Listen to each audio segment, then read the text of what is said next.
DT Neal again, talking about storytelling, science fiction, and the like. Obviously, I keep these short on purpose because I don't want to do a big long. I could do a big long discursive narrative, but I try to keep them in little 5-minute chunks just for people, the benefit of people looking at these, if anyone is. Um, you know, there is still a lot to be explored in the realm of science fiction.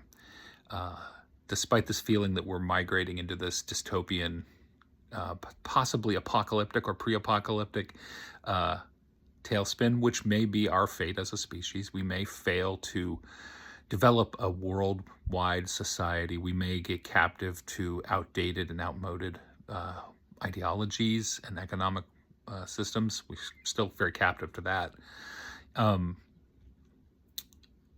So science fiction can still fall into that realm of being techno fantasy. Space opera absolutely is deeply techno fantasy, in my view. Even though there can be very fun and entertaining space operas for sure. Anyway, one of my efforts in the realm of science fiction under one of my pen names was Farther.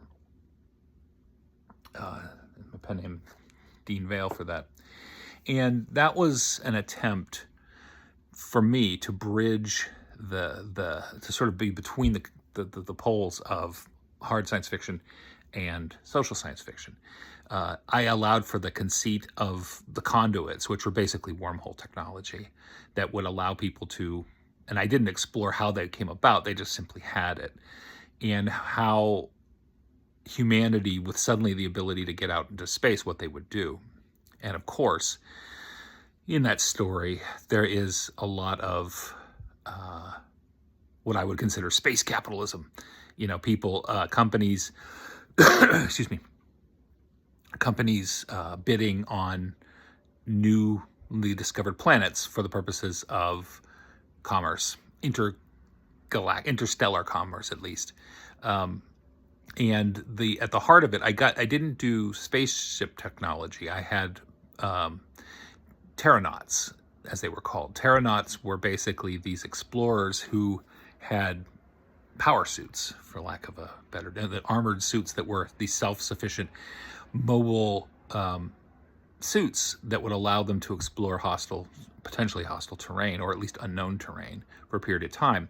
And so terranauts operate as surveyors, and they use the conduits where they're kind of the first on the ground to explore a system.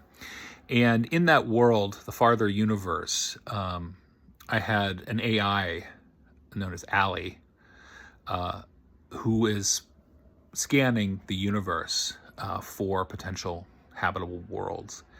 And that story, there's definitely, I would say, an anti-colonialist, anti-imperialist mindset in that story, the novel, with the characters having concerns about what they're doing. And there is a sense in that story of something's off with the program, and people who are participating in it are not fully clear, like what's going on exactly.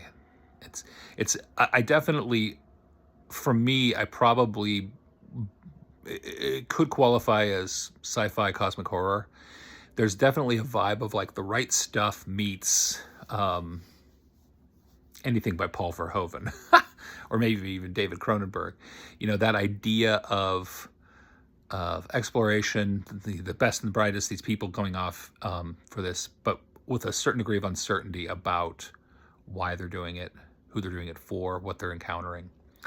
And Farther has a real vibe to it, which I really liked. I really liked it. The main, hence Farther, the name of that, has the group of terranauts going to Andromeda Galaxy, which currently is the farthest anyone's gone in terms of these terranaut groups. And they go to a world, an unexplored world that they're surveying, where there is something there, something unexpected, at least from the human portion.